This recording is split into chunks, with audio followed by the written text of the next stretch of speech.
And one of the great things about the human species is that we have this remarkable organ, the brain. La tête dans le cerveau. Biologie, cervelle, synapses, neurosciences, physique. The human brain really is the most unique gift of our species. Avec Christophe Rodeau. L'activité physique ne serait pas seulement bénéfique au fonctionnement de l'organisme, elle pourrait également préserver la santé mentale. La tête dans le cerveau.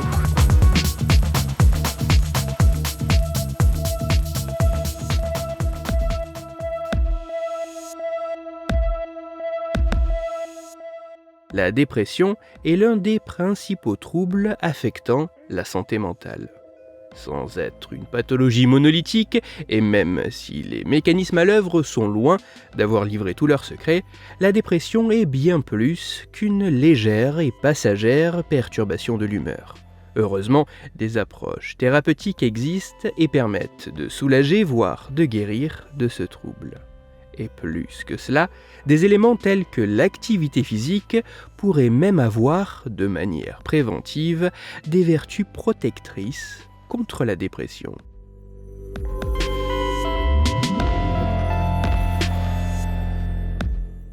Même s'il a pu être mis en évidence que la pratique d'une activité physique pouvait réduire le risque d'être touché par une dépression, il n'avait pas vraiment été clairement établi la quantité d'efforts physiques à fournir pour que ce type de pratique puisse avoir un effet protecteur.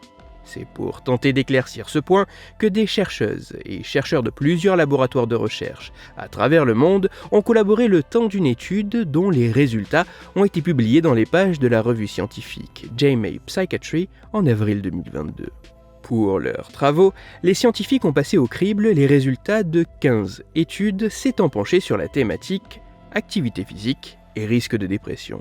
Au total, les scientifiques ont ainsi pu analyser les résultats, essentiellement déclaratifs, d'un peu moins de 200 000 volontaires ayant été suivis sur une période d'au moins 3 ans.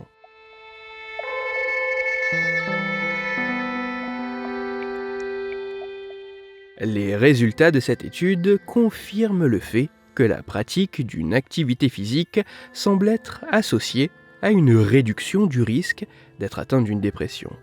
Mais plus que cela, ces résultats montrent également de manière plus précise que pratiquer le minimum d'activité physique préconisé par l'OMS, l'Organisation mondiale de la santé, soit chaque semaine 2h30 d'activité d'intensité modérée, comme de la marche rapide, pourrait permettre de réduire le risque de développer une dépression de 25%. Et même sans atteindre cette quantité d'efforts, par rapport à des individus ne pratiquant pas d'activité physique, fournir ne serait-ce que la moitié des efforts physiques hebdomadaires recommandés par l'OMS pourrait déjà réduire le risque de dépression de 18%. La plupart des avantages protecteurs semblant se manifester dès le début de la pratique d'une activité physique régulière. De manière plus globale, les scientifiques derrière ces travaux ont établi que si l'activité physique avait un réel lien de cause à effet sur la protection contre la dépression, ce qui n'est pas encore vraiment établi, en suivant les préconisations de l'OMS en matière d'activité physique, plus d'une dépression sur 10 pourrait être évitée.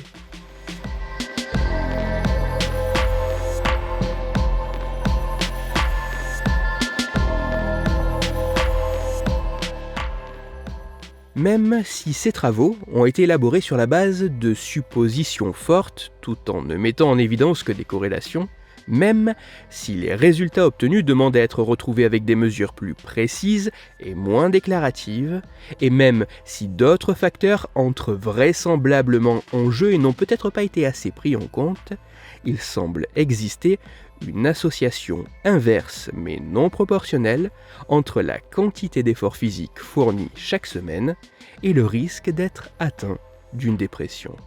Ainsi, l'activité physique ne serait pas seulement bénéfique pour le bon fonctionnement de notre organisme, elle pourrait également participer à préserver notre santé mentale de la dépression.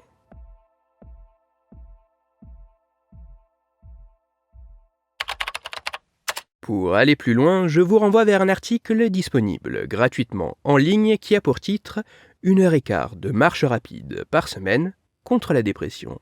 Il est écrit par l'équipe de rédaction du magazine Ça m'intéresse et il est à retrouver sur le site samintéresse.fr.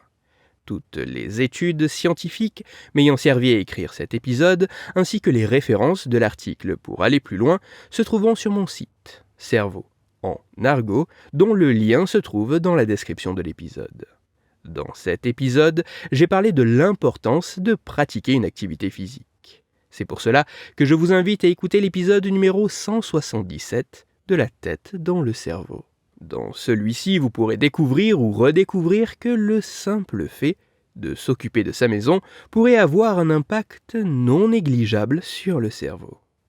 Pour continuer à échanger, vous pouvez me retrouver sur les réseaux sociaux, sur YouTube ou me contacter par mail. Tous les liens sont dans la description de l'épisode. Si pour vous, ce podcast est gratuit et sans publicité, pour moi, il représente plusieurs milliers d'heures de travail et me coûte quelques centaines d'euros chaque année. Alors un très grand merci à toutes celles et ceux qui prennent le temps de me faire des retours, de partager mon travail sur les réseaux sociaux et de me laisser de très sympathiques commentaires et 5 étoiles sur les plateformes d'écoute de podcast. C'est avec grand plaisir que je vous retrouve pour la 7e saison de La tête dans le cerveau. Christophe Rodeau. La tête dans le cerveau.